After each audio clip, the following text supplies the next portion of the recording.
afternoon session. It's my pleasure to introduce James Guest from Newcastle University.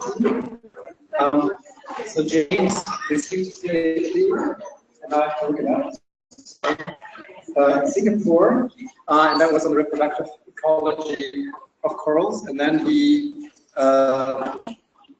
carried out a nomad life, as he told me, as a postdoctoral fellow for about 10 years. The last station was Hawaii, the Wood Gates lab.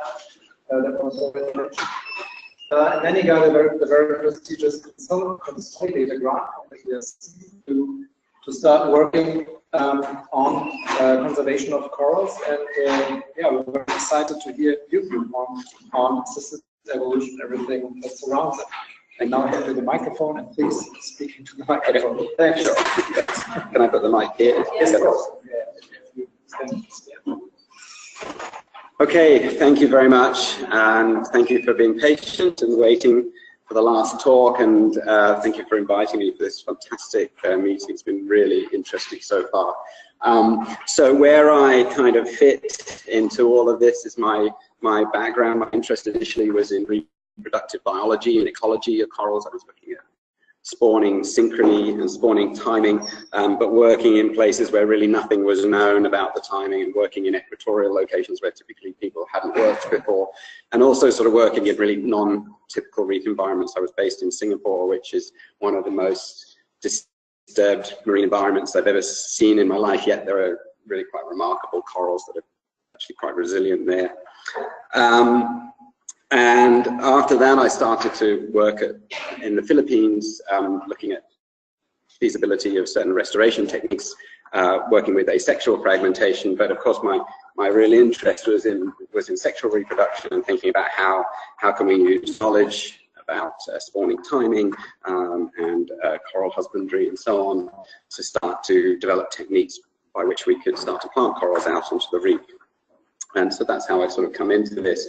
And as Torsten said, I've sort of had a kind of nomadic postdoctoral life, and working in various different places. And now I've ended up back at my undergraduate university, which is Newcastle, and very fortunate to have got this grant for 5 years, working with John Bithell and Alistair Edwards and Adriana Jimenez, and also a proteomics group at Newcastle, to sort of try and marry these sort of things together, looking at these longer-term husbandry and outplant techniques with this sort of assisted evolution and assisted gene flow techniques. Okay, so the sort of reason why we do all this stuff and why we're here is we're interested in amazing things called coral reefs, some of the largest structures on Earth of biological origin, incredibly diverse, but importantly, they provide a high proportion of the world's population with economic benefits, food, income from tourism, and so on. And economists have tried to value these systems. It's very difficult to value an ecosystem, but one of the latest evaluations came up with $350,000 per hectare per year, and makes it one of the most valuable ecosystems on Earth. And I think, you know, what differs from the two talks that were given this morning, which were primarily about kind of focusing on species, what we're interested in is an ecosystem. So, and particularly from my perspective, I think people who are in are interested often in one or two species. There's primarily one or two species, which is the Acropora palmata, which was the big framework builder that got killed off. But in the Indo-Pacific, the focus isn't so much on any one individual species, but the system itself, and in attempting to restore ecological function. And of course, there are a whole range of disturbances affecting reefs, but it can broadly be put into these sort of 4 or 5 categories of overfishing or destructive fishing techniques, coastal land development and pollution. This is a image of fish farms in the Philippines, and you can see the water quality underneath. And then, of course, coral bleaching due to thermal stress, and big predator outbreaks like these crown of thorn starfish. And of course, there are also coral diseases which have had huge impacts in surface systems.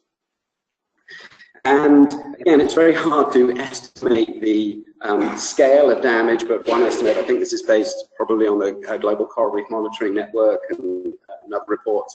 But the area that has been very severely degraded is about 2.5 times the size of the country of Wales. So Wales is the sort of country that makes up, one of the countries that makes up the United Kingdom, and if you times that by 2.5, you have about 50,000 square kilometres. So it's a really enormous area, particularly when you consider that reefs don't actually cover a huge area of the ocean. And not only that, there's this area that's already been degraded, but it's estimated that there's something like an area of the country, the county of Derbyshire, which is a county in England, that's being further degraded every year. And we've seen this in some of the talks today and the big events that have happened on the Great Barrier Reef and elsewhere. And what happens when a reef becomes degraded, and what is it that we're most concerned about, is that when we go from a healthy reef, we have something with a lot of structural complexity that provides habitat for a whole range of organisms that are important to us. And when it becomes degraded, it loses that structural complexity. And we thought about like the trees in the forest, and once you get rid of those, you get rid of the structural complexity, the habitat that provides places for fish and invertebrates and so on to live. And sort of this was touched on a little bit earlier by Madeleine and Ileana, sort of talking about kind of how the paradigms have changed and sort of dogma about how we feel about what's happening to reefs. And I think up until about sort of 2010, there'd been so much kind of doom and gloom about reefs, and much of it is justified. The situation of reefs is very bad, but it had been so one-sided that it led to this op-ed piece coming out, I think, in the New York Times in 2012. I think it's worth sort of reading out that it said, reefs have become zombie ecosystems, neither dead nor truly alive in any functional sense, and on a trajectory to collapse within a human generation. There will be remnants here and there, but the global coral reef ecosystem, with its storehouse of biodiversity and fisheries supporting millions of the world's poor, will cease to be.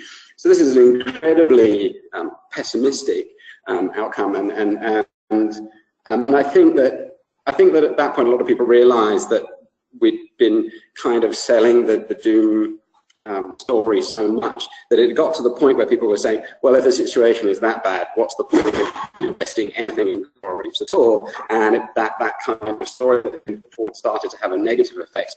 And it's fair, it's correct. I mean, it really is that bad. Why would we invest money in something that's going to die anyway?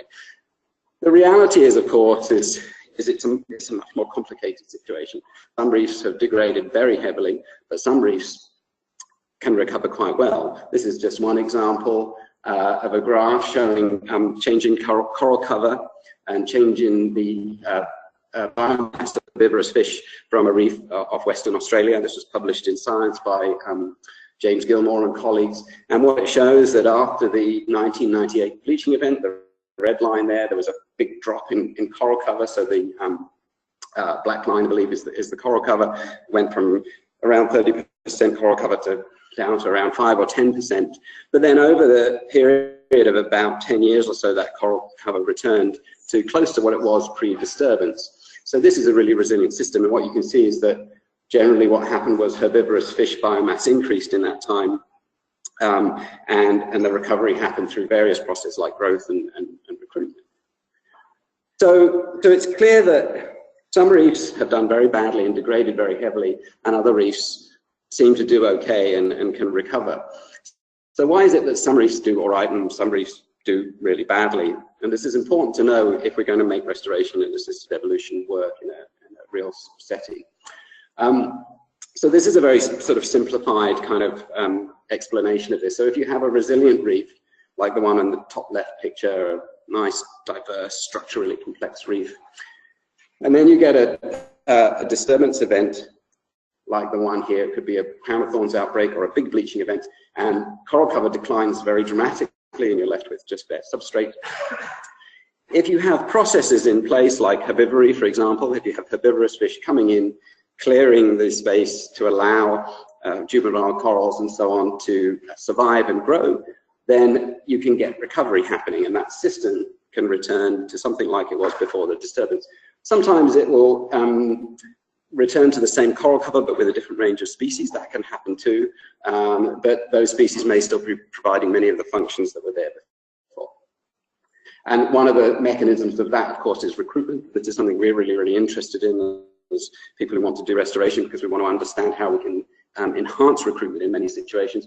And you can see here 3 quadrats. This is a sort of 25 centimeter square quadrat. This is on a very healthy, reasonably resilient reef in Malaysia.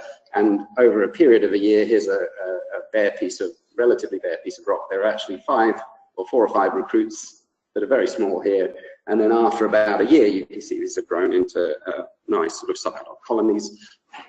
And over longer time periods, that whole area, almost it would be covered by corals, providing they survive. So this is a sort of example of a nice resilient system that's doing what it's supposed to be doing. Now, in that kind of system, there's absolutely no reason why you would want to do restoration, because it's doing perfectly okay on its own. What you want to do is maintain the conditions that are allowing that resilience to occur in the first place.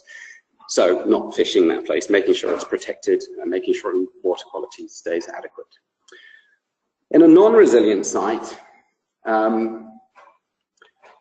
a disturbed site like this, so this is a sort of illustration of a very disturbed site. It might have high pollution, it might be overfished. This site could maintain quite good coral cover for a long time and be perfectly good. And we've all been to sites that seem really disturbed, have no fish, have high pollution, and have tons of corals. And we go, oh, why is this? But it might be that they just haven't had a big disturbance event yet. But when they do, and they get knocked out, if these processes aren't in place, like they don't have high numbers of herbivores and so on, what can happen is that system could shift to another type of system, and one that's dominated by algae. In this sort of system as well, we wouldn't really want to do any restoration here, because the processes that are causing this reef to decline are not in place.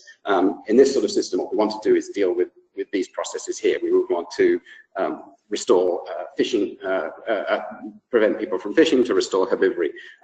We might want to improve the water quality. And there's various really good examples around the world where that has been shown to work, in places like Kaneohe Bay in Hawaii, for example, that was inundated with sewage at one point. When they changed that, there was recovery. It's a bit more complicated than that, but you get my point. Management can be really effective on its own without restoration. You can have another situation that leads to non-resilience in a reef. And again, here's a reasonably healthy reef that has all the conditions in place and processes. A disturbance can happen. The herbivory and other processes are in place there, but recovery doesn't happen.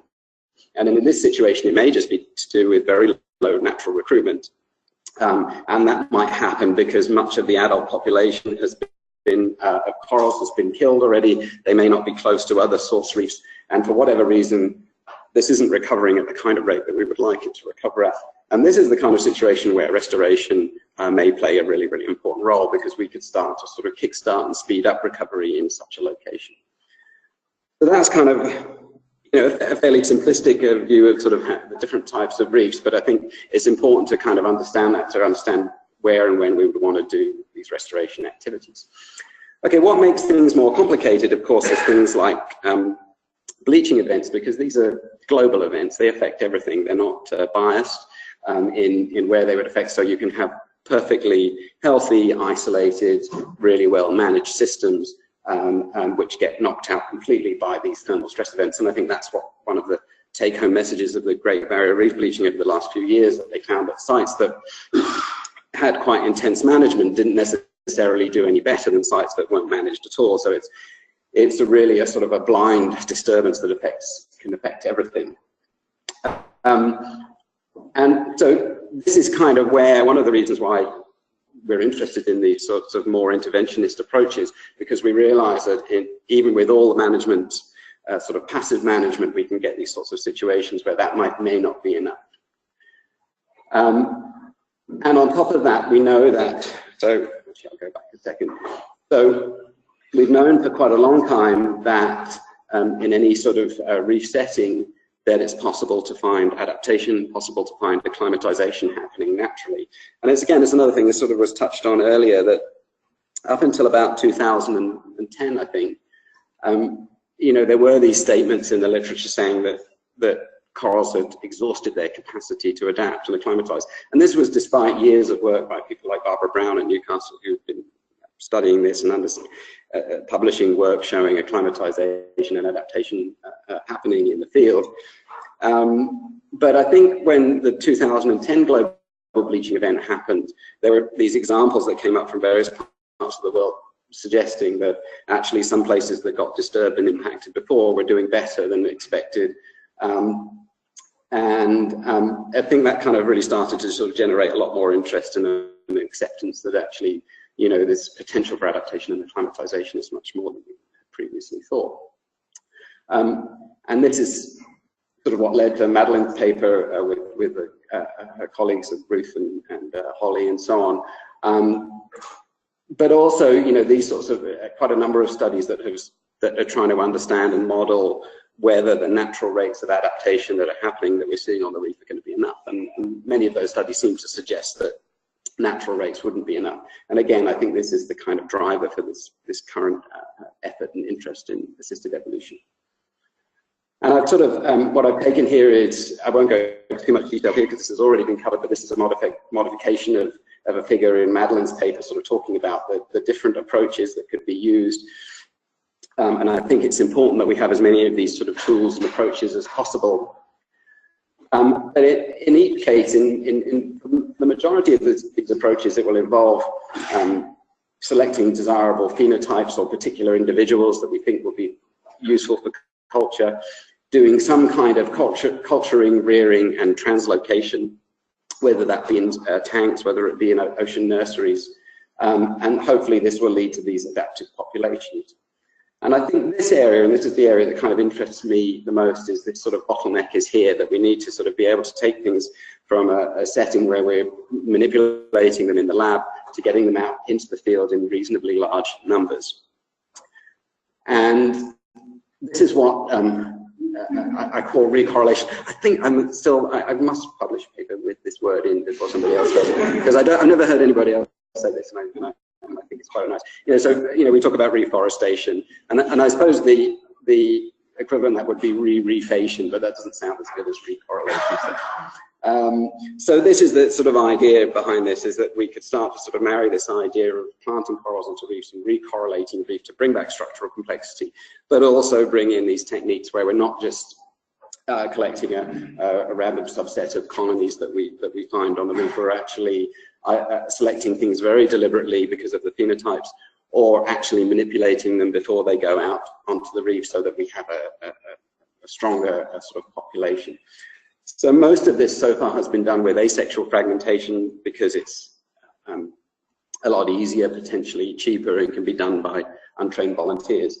And I think that, you know, it's really important that this work with asexual fragmentation continues. And I think, in my view of sort of restoration, is that we need as many different tools as possible, and we need to tailor those and adapt them to the situation. But what I'm going to talk about from now on is sectoral propagation, partly because that's what I'm interested in. And I think also from the perspective of assisted evolution and assisted gene flow, I think this is an area which will have some of the most benefit, because we can manipulate things a lot more and make a lot more changes, particularly at the early stages. So just a very quick summary of a typical coral of life history. This is corals can both broadcast and brood. You will end up with a flanular larvae which will settle. Sometimes they already have symbionts upon settlement, many do not. They'll take up symbionts post-settlement, grow into a little juvenile, and then eventually become a subadult and then an adult colony. And we know quite a lot about these stages now, and we can harness corals at these different stages to try to rear large numbers of them to put them onto the reef. And sort of this early life history of coral tends to be divided into about roughly three kind of stages that are a bit different. One is the sort of pre-settlement and settlement stage here, where you have a whole load of larvae floating around on the reef. There will be a bottleneck naturally of mortality here, where you'll lose lots and lots and lots of larvae when they are on the reef, when they broadcast spawn, they'll get eaten by fish and so on, or just get swept away. Then there's an early post-settlement period. This is just after they've settled, in the days and the weeks after they've found a place to settle. They've metamorphosed, and they're extremely vulnerable at this stage and can be killed very, very quickly and easily by a whole range of things. And so there's another big early post-settlement bottleneck here. And then if they get through to that stage, they become juveniles, and then at some point they'll reach what we sort of call an escape size or a refuge size, where the mortality drops off quite substantially and they're able to cope with a whole load of other disturbances. So those are the stages that we're really interested in if we're going to get coral propagation to work. And the sort of whole idea with doing sexual propagation of corals is that we increase the numbers at this stage by culturing them in tanks rather than letting them spawn in the field, and that should increase the number of these settlers. But we could also do all sorts of culture at this stage to get them through that bottleneck, and that should hopefully end up with more corals being available to put onto the reef. And the goal is to do this, is to close the circle, as it were, to get corals that are reproductively mature, alive, on the reef, attached, and contributing to the population by spawning themselves and contributing to new recruitment. And this is some work I did with Vanessa Barrier and a couple of other people in the Philippines, where we did just that, and we settled corals onto little substrates, grew them up in nurseries, and planted them onto the reef as well. And after 3 years, we found them spawning, and we could get F2s from those, and we could start spawning them again. So that's really the goal and what we have to achieve. So to do that, obviously, one thing that I've never done when I've tried to do this is I've made no attempt to sort of select phenotypes. Often it's just a practical consideration. You go out and you find any coral you can that's gravid, that's ready to spawn, that's the right size, that you can take off the reef and bring back to a tank or put a net over and collect the gametes from. Of course, what we need to do is start to think about which colonies we select to do this work. I've had the advantage of working in places where there are very few regulations on what we can collect. If you work in the Caribbean, it's a really different story, but working in the Philippines, we had permits to do the work, but nobody was checking on how many colonies we took, where we took them from. So it gave us a little bit more freedom. But what we need to start doing is figuring out which colonies we select, how we select them, how do we select the types which are more tolerant. And if we start to select these sorts of ones that are, are more tolerant and start to selectively breed them, are we going to start to see resource trade-offs? So are those colonies that are more tolerant to a thermal stress event, do they grow more slowly? And the reason for that is because, as John sort of pointed out in one of his questions earlier, there's these gaps in between these thermal stress events. So a coral that's thermally tolerant may be fitter, I guess, during this thermal stress event, but the rest of the time it may not be if it's a trade-off with growth. It may be less able to deal with, for example, overgrowth by algae and so on. So that's the sort of first thing. So there's a big gap in knowledge there about how we choose which colonies we're going to use to do this work. And I think this is probably one of the areas of research that will need a lot of attention in the next year or so. Fortunately, in terms of availability of material, it's a really good situation. We know for many locations in the world now when coral spawning happens for a whole range of species. So we can go to almost any coral reef location now and quite either know when spawning happens or quite quickly predict when it's going to happen and get access to a large amount of material, which is really useful. Also, this next stage of being able to rear gametes and rear large numbers of gametes and get them through this pre-settlement bottleneck is not a problem at all. We, for the most part, we can rear large numbers of larvae, we can get very high fertilization rates, and we can get those larvae to survive for the first few days until they're competent to settle. So this is an area where, this isn't really a bottleneck for success in the future. And if you condition a substrate for a period of time, you can get very, very large numbers of these to settle. So all these little red dots here are little Phobites corals that we got to settle on plugs in the Philippines. And so the bottleneck there has been kind of taken care of with the culture techniques. And the big problem occurs is the early post-settlement period. And this is where we have a lot less control over survival. So this is a sort of a graph showing Phobites abdita, a species that we worked with in the Philippines, and we settled them on plugs. It was actually these plugs here where we have very, very high settlement densities. And you can see per plug there was an average of about 400 to 500 little spats settled on there. And during the first 6 weeks of life, we counted how many that there were surviving. And you can see this massive drop off. But by about 6 weeks, it sort of plateaus. And so at that period, at that point, the survival is actually sort of plateaus and doesn't do too badly. So we really need to understand, there's a whole lot of things that are potentially going on here. One of them is that, you know, corals in these early stages are very vulnerable to being overgrown. This is about an 8-month-old Vites coral on a plug, and you can see it's completely surrounded by turf algae. This was actually in a nursery on the reef, so we weren't doing really any husbandry. We had it raised above the bottom, but we couldn't really control the amount of turf algae. We had it near to a reef. There were herbivores coming off the reef.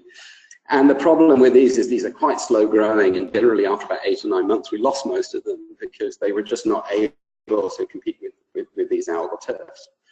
And then the other thing is we might also get density, well, in fact, we do see density-dependent mortality. And so in this case, we settled them at very high densities because we thought, well, that would be the best strategy to give us the most chance of having one surviving. But in reality, there may be density-dependent effects. So if you settle them at too high densities, they may compete with each other, maybe diseases pass between them, or some other process happens. So we really need to establish what's the optimal density to settle these at to get the best chance of having one substrate with one coral living on it. And there's some more papers coming out for Christopoulos, and people are doing work on this now to sort of try and understand about density-dependent effects. And talking to Adriana, who worked at Ames previously, you know, it seems that on the sort of little coral plugs, which are a couple of square centimeters, having about 30 corals spat on there to begin with seems to be a nice sort of number to get a good chance of having one surviving. But I think we need to sort of understand that, because we need to be able to figure out how we take the limited number of coral larvae we have, settle them at a density where we maximize them, but also maximize a later survival. Okay, so the next stage is about parental investment, because at this stage we've got our corals and we've got them settled onto some kind of substrate, or we've got them in a tank and they're swimming around as larvae, and we need to decide to what extent do we look after them, or do we decide at this point that we just let them go and we sit them onto a reef, or do we rear them for long periods of time and plant them out when they're much bigger? So there's a sort of a question of parental investment here, because long rearing is going to cost more and be a lot more labor intensive, but it may ultimately yield much greater success. So I'm going to sort of talk through the kind of 3 techniques that Dirk introduced before. The first one is the sort of seeding technique, and this is where you reel a larvae in a tank. You can get them all to spawn together. You're not attempting to do any selective crosses whatsoever. Once the larvae are competent, you can put them into coolers, and then you can pump them down into an enclosure onto the reef and get them to settle. And then once you take the enclosure off, your job is over. You don't have to do anything else. So that's kind of the least investment. The sort of middle investment is a scattering approach that talks about, where we have some kind of substrate which will also attach, that if you settle a coral on there, rear it in a nursery for a period of time, but then just scatter them onto the reef in large numbers. You could drop them off the back of a boat or out of a helicopter window or whatever in very, very large numbers onto the reef. But again, you've invested a little bit in their early development, but you're not investing time in physically planting them to the reef. And then the final technique is a sort of a planting technique, and this is the work we did in the Philippines with Vanessa Barrier, constructing little plugs. We use plastic wall plugs that you use for attaching a mirror or a picture to your wall, adding a concrete head, conditioning them, settling coral spat, drilling a hole in the reef, and physically planting them once they got to a certain age and size. So this is the sort of most extreme in terms of parental care. Okay, so how does this sort of work out in terms of what success we get when we try these different techniques? Well, unfortunately, we don't have many really good working examples, but we do have some data showing the different sort of survival rates if we try these different techniques. So let's do a kind of a back of envelope calculation here of how this would look. We start with 10 colonies. We're working with a Corymbosa cropera in the Pacific, a cropera digitifera or tenuis. We start with 10 gravid colonies that spawn, and that gives us about 1 million larvae. That's a reasonable estimate. You can easily get a coral to give you 100,000 larvae. We get those to survive, so we have our 1 million larvae available to us, and then we have to decide which approach to use to get them onto the reef. And then we've got the seeding, the scattering, and the planting. And let's argue that our goal is to get a 3-year-old spawning colony. So a cropper is generally in the Indo-Pacific spawn when they're about 3 years old. And that is our goal, is to get the most number of spawning colonies that are going to contribute to further recruitment onto that reef. So based on the one single study that has done this with a seeding approach. This was in the Philippines, so Dexter LaCruz's study. If we assumed a million larvae to start with, and they had survival rate to 3 years, actually those were 3.5-year-old colonies, 0.016%, they'd end up with 160 adult colonies. If we go to the other extreme, this was the study that we had from the Philippines, it was actually in the same location and using the same rearing techniques. It was a different species. This was Millipora, this was tenuis, but essentially it's reasonably comparable. We got a survival rate of 0.15%, so it's actually an order of magnitude, which is quite sort of interesting and convenient that it came out that way, but that's what you would expect for the additional husbandry that went into this. So that would give you about 1,500 corals.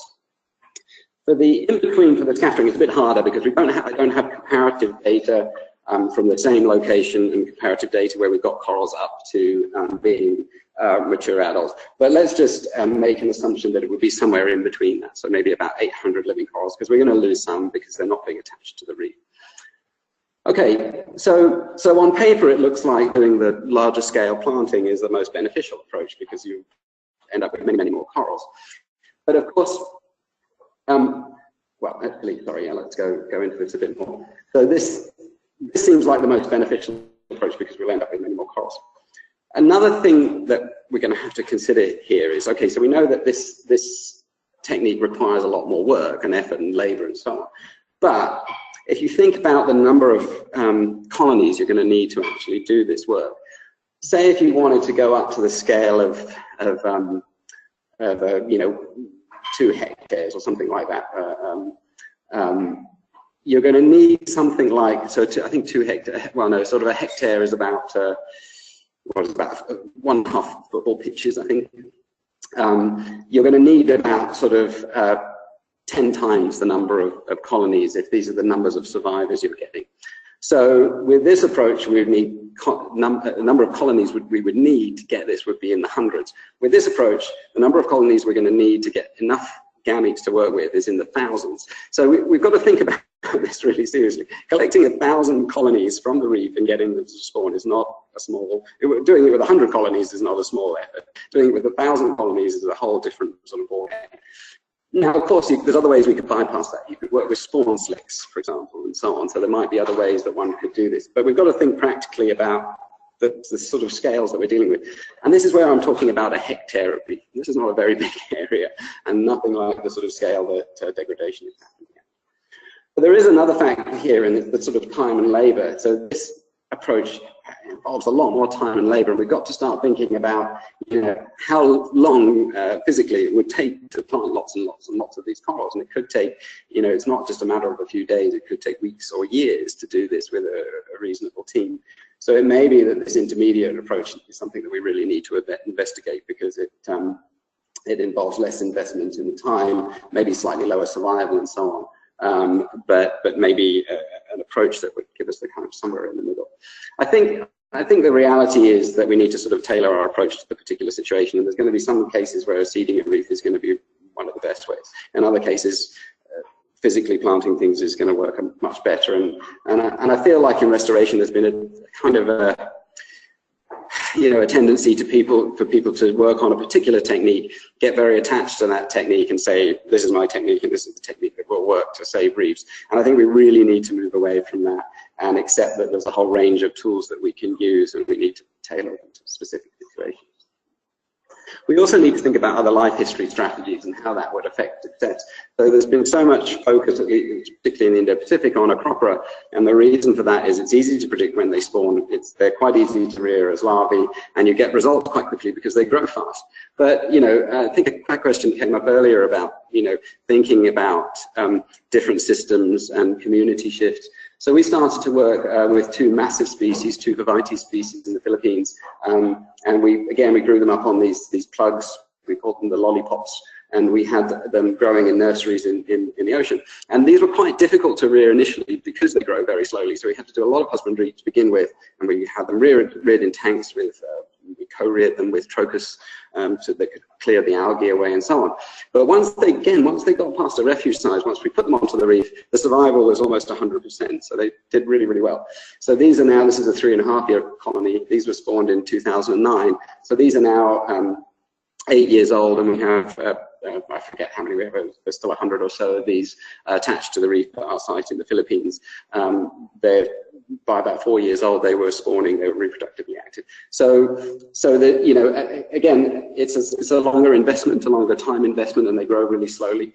But I think we need to broaden the array of techniques that we use to include these sorts of species.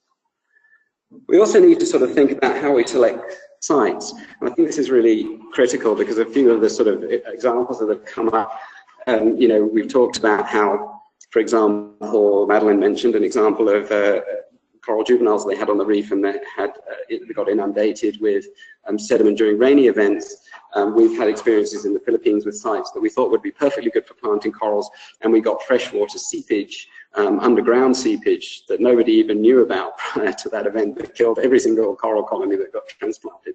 And so these aren't just unlucky events, these are the realities of working in reef systems where you get all these stochastic events that we don't know anything about sometimes prior to these events. So we need to start sort of thinking about how we select sites. And this is a paper that's in review at the moment. I was working with a group in Hawaii and various other locations, and Pete Edmonds and Ruth Gates and Elsa Kuttner and some other people. And we were trying to kind of come up with ways of assessing, finding good sites out of in degraded areas and assigning a score to them. And we called them our oasis sites because they were sort of doing better when everything else was failing. And one of the sort of outcomes from that is if you look at these sort of changes in coral cover over time, some of the sites that scored very highly, that did really well, had sort of surprising patterns. So, for example, this is a site called Admiral in the Florida Keys. It's one of the sites that Ileana sort of would have mentioned in her talk. And you can see this is the mean coral cover for the whole region for that location. So you can see it's quite low. But this site was doing exceptionally well up until 2010. Then it got hit by a cold water event, and it declined very dramatically, went down to basically zero coral cover. Now, if you went there now, you'd just think, oh, this site's terrible. There's no point doing anything here. It's gone. But I mean, actually, this was clearly the conditions here were perfectly good for a very long period of time. And it makes you wonder whether maybe this is a sort of candidate site for restoration, because if it was a really rare event that actually knocked this site out, and that event, I think I read that the previous extreme cold water event was about 30 years prior. We've got about a 30-year window. It might actually be worth restoring that, and maybe restoring it with corals that are cold tolerant and so on, or to be thinking along those lines. But at least we need to be thinking about that. You know, on the other hand, a site like this, we call this our rebound oasis. This was in Morea, as a remarkable site that went from 50% coral cover, got hit by crown of thorns. In a few years, it was zero coral cover, and then in 5 years, it was back to 50% coral cover. This is a remarkably resilient site. You wouldn't want to do any restoration here because it's perfectly resilient as it is. If you went there here, you might say, oh, we have to restore this site, but of course you don't. It's perfectly resilient, so you need this sort of long-term data. So I think that we need to, you know, really work with ecological modelers, people collecting oceanographic data to understand the characteristics of these sites and figure out where we're going to direct our attention with these techniques. So just to sort of, you know, put things in perspective about the sort of scale of issues, and thanks to Al Edwards who gave me these graphs and put this together. So again, going back to the whales example of the 2.5 whales that have been degraded, if we think about what area of reef has actually been successfully restored, it's really almost impossible to estimate, but it's probably less than a square kilometre in the whole world, and that's that dot here within that degraded area. So this is really important, you know. I mean, and these efforts require a huge amount of money and time and so on, and we're directing conservation money into something which is having a relatively small effect. But I don't want to sort of put a downer on reef restoration, but we need to sort of take this into consideration. But if we figure out ways of selecting where we can direct our attention, we're never going to restore these massive areas. But if we can do things on relatively small scales in sort of patchworks and finding sites that maybe are important sources to help recovery in other areas, and we apply these in a really sensible way, we might be able to get a sort of a patchwork that could allow natural recovery to happen in other locations. So again, I think this is going to require ecological modelers and oceanographers and various other disciplines to help understand how this will work. So I wanted to sort of finish with a poem. I think this is important. It's a little known fact that Donald Rumsfeld, the former Secretary of Defense, who was, I think we're all kind of now feeling nostalgic about that time period in politics, surprisingly. But it's a little known thing that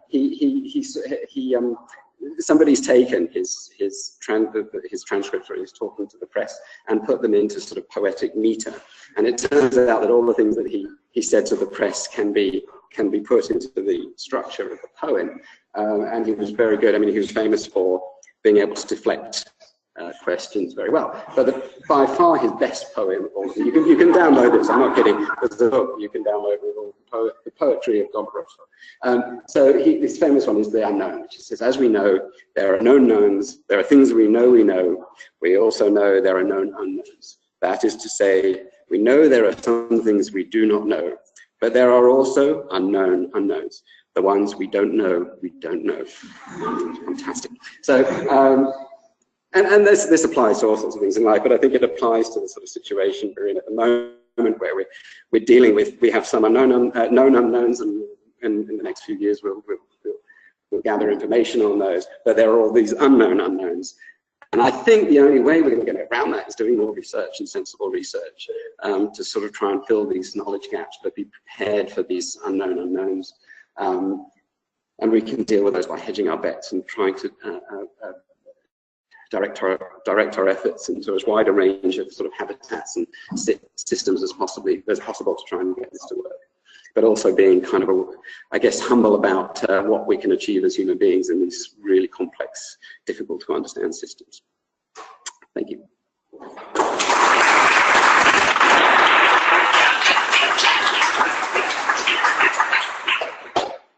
Thank you very much. So, please, question. Thank you for the talk.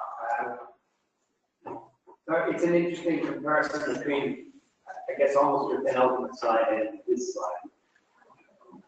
Sorry, the one that shows the time series. And it's there, yeah. Yeah. So that is backcasting. That assumes that there are no knowns that we can use to go forward. Yet you left us in this place of suspicion that this would be helpful to us. And, you know, in a 2015 paper from Molina et al. And others talked about the massive changes that we're going to be expecting as a result of changes in the oceans. So what do we do? What do we do with that? Well, expecting a very different future than. Yeah. Well, no, I think you're right. And I mean, I put this up as really the aim of this particular study wasn't necessarily to identify restoration targets. It was trying to identify sites that have done better generally. And you're right. The only information we have is the historical information, and that's we don't have a crystal ball. We can't sort of see into the future. But it is useful to identify these sites because they may have various properties that we either want to continue to protect, or in the case of these sort of potential restoration targets, rather than giving up on those sites like Admiral, knowing that it did have pretty good conditions for the last sort of 30 years, and knowing that the event that knocked it out was an acute, fairly rare event, it's reasonable to assume that that could be a good restoration target. Now, that doesn't mean that it will be successful, but it's not a bad assumption. But I think that there was a paper that got highlighted earlier, which I think is really, really useful, by Webster. I don't know the first name of the person who published it, Webster et al. And Emily Darling and a few other people. And they sort of talk about kind of, having sort of conservation networks and using analogies of sort of hedge funds and this kind of thing. And basically the idea is that, it doesn't make sense to put everything into one, put all your conservation efforts into sort of one thing or using one approach. And it might be that having a range of things, including degraded sites that you're protecting, may be beneficial, because some of those degraded sites might have some properties or some characteristics that are actually quite beneficial. They might have one or two rare species or something else. So absolutely, we wouldn't want to target all our efforts onto things like this using one identification method. But it doesn't hurt to have the information, I think.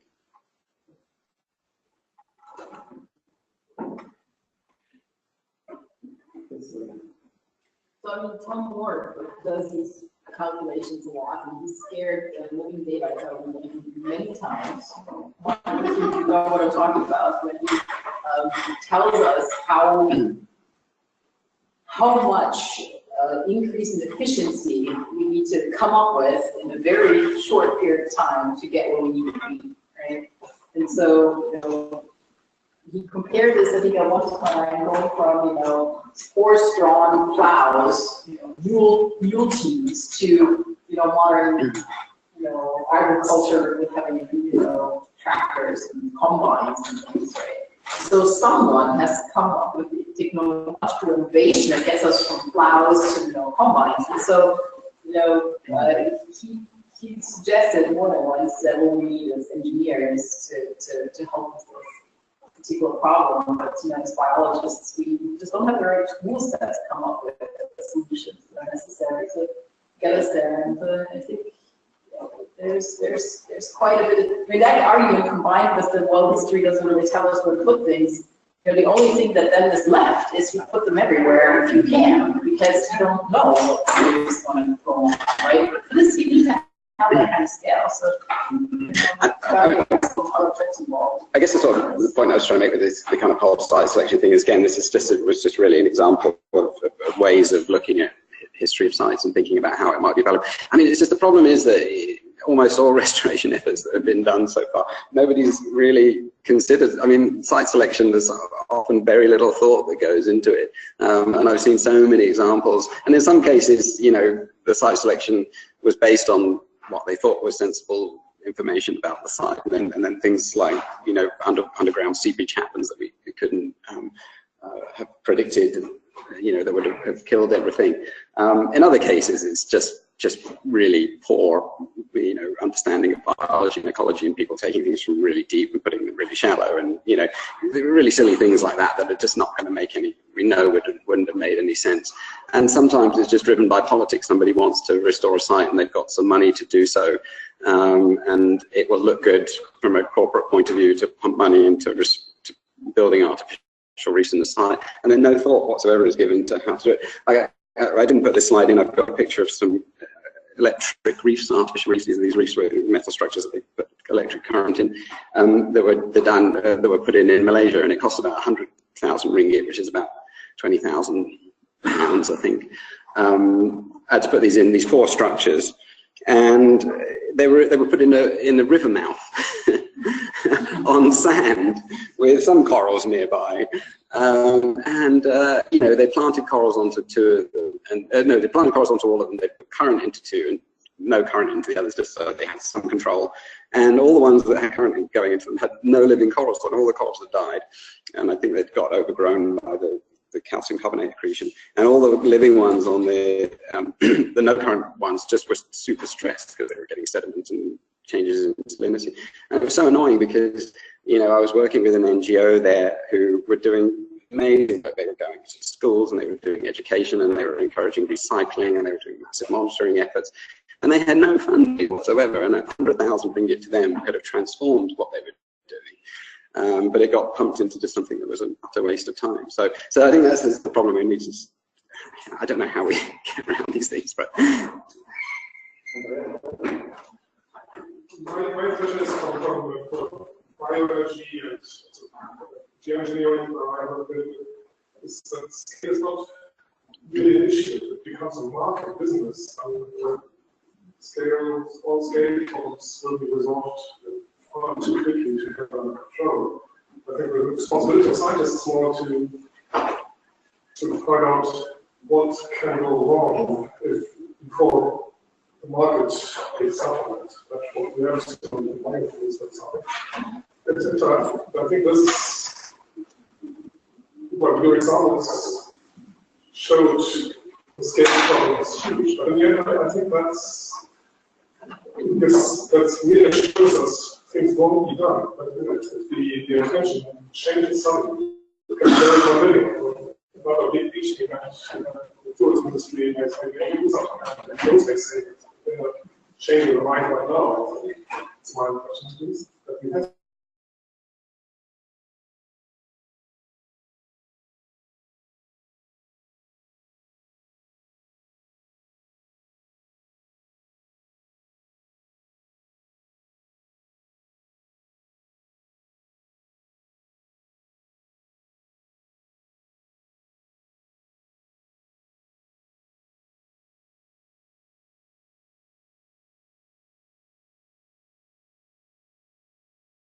effect that it has of constantly giving negative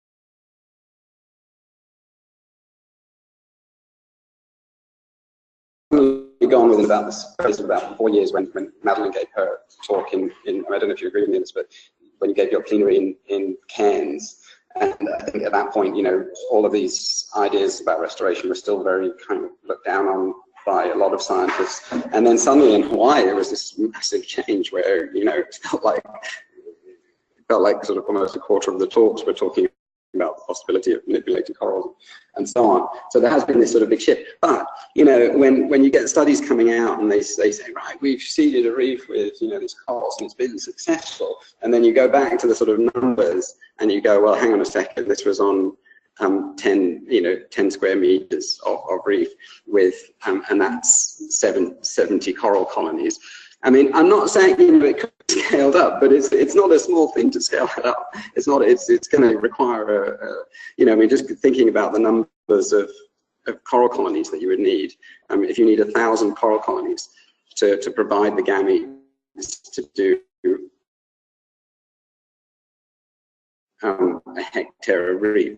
And bear in mind, those coral colonies survive, well, they might survive, but many of them don't. So, you know, I'm not suggesting that we should be negative, not doing things, but we should be realistic. I think that sometimes the reality gets lost in the attempt to sort of sell a new technique to people. What's the cost of that? The cost of well, that's a really good point. I mean, we've got some costing estimates. I mean, it's really difficult to do the costing estimates accurately, and Al Edwards put a lot of effort into figuring these things out, because you have things like fixed costs that, you know, for example, an aquarium facility that's going to last for 30 years, you know, how do you sort of cost that in, or a boat and scuba gear and all these sorts of things. But for this, I mean, I can tell you for this study, because I was the lead author on this, and we got for the effort that we did, it cost $60 for a 3-year-old spawning coral attached to the reef per coral, $60. But it was a relatively small effort. So if we did a sort of what if scenario, comes down quite substantially. It didn't ever get cheaper than about $5 to $10 per coral. So the economies of scale, you know, at some point they don't have any more positive effect. So that's still a lot of money, you know, $5 per living coral. And, you know, bear in mind, all I'm saying is that's one coral that's spawning once. So, you know, it's not necessarily restoring a reef. It's that the goal I've set here is producing some 3-year-old colonies that could die, you know, the following year. When it was on site selection, I was wondering, you said there might open sites everywhere. Well, not everywhere, but... So there is a literature from terrestrial site selection, which argues it flies under the banner of preserve the state, not the actors. And where they have looked at slope, aspect, and geology, and argue that that's what we should be using as the basis for selecting where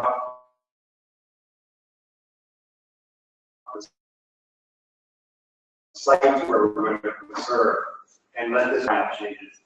I'm curious whether or not such an approach, such a way of thinking would work for site selection in coral reefs where you're targeting. Well, I don't know. Yeah, I don't know the answer to that question. I mean, I think that Yeah, I suspect that you're right, that there will be some physical and chemical and other environmental characteristics that would be important. Now, which ones they are, I don't know, and I don't think it would just be one thing. But I think you're right in saying that we need to, I think Liana brought this up in her talk, that really characterizing the environmental conditions of the site are absolutely critical, and knowing which environmental conditions are the most important ones to ensure success, and then probably having a range of different types of sites within your sort of portfolio, as it were, of sites that you're going to try to either restore or conserve. Yeah. I think the next question.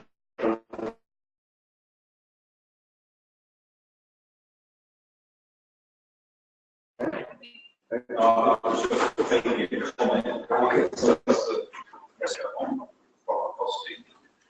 The median value is $500,000 per hectare, is what it came out, which compares to $350,000 per hectare per year. It's just a...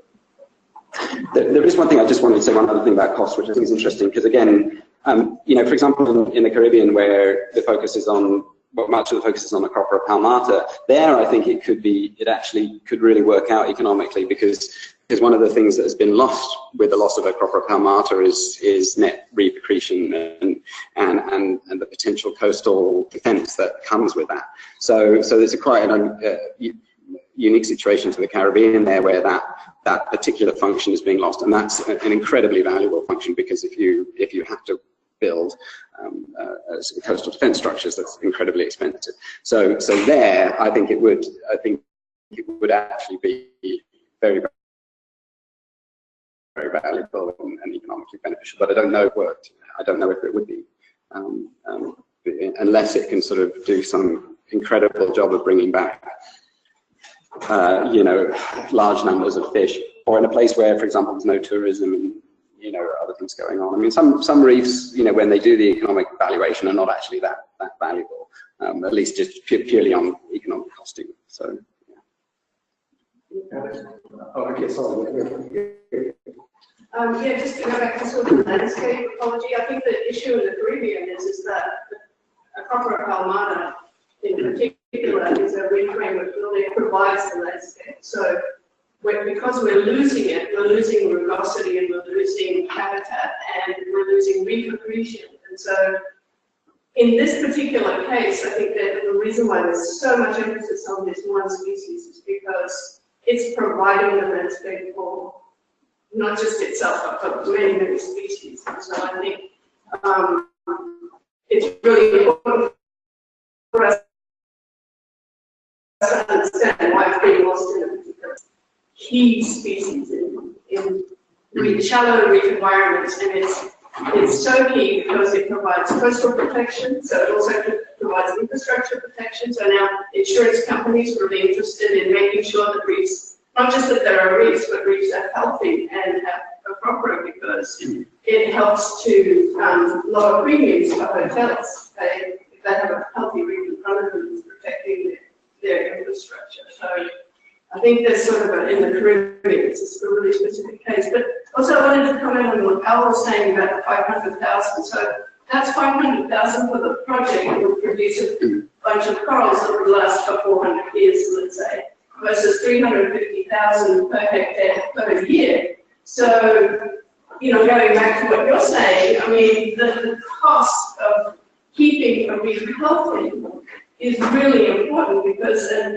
unhealthy reef is basically going to cost them, yes, a lot of money to get healthy again, but the benefits that a healthy reef has socially is also really important and has to be taken into account. Okay. I was just want to come back to Donald Rumsfeld's. I think the main problem really is that the sort of the engineering approach or scientific approach is that we rely on the first two, so that we know the known knowns and the known unknowns. But the big problem is, I think, in ecology or biology in general, is that the overwhelming problem is the unknown unknowns. So that you take some actual engineering, actually create something, and you are sort of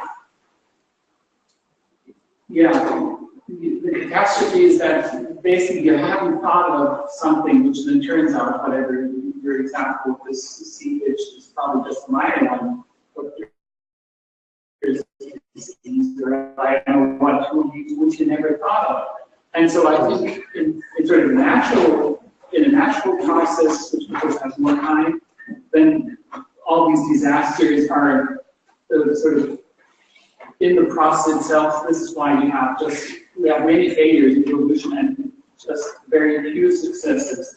So if we if we simulate evolution, we will automatically have so many failures until we reach the end product we aim at. It's simply because we haven't thought of all those unknowns. We simply don't know. And that to me is really a serious problem.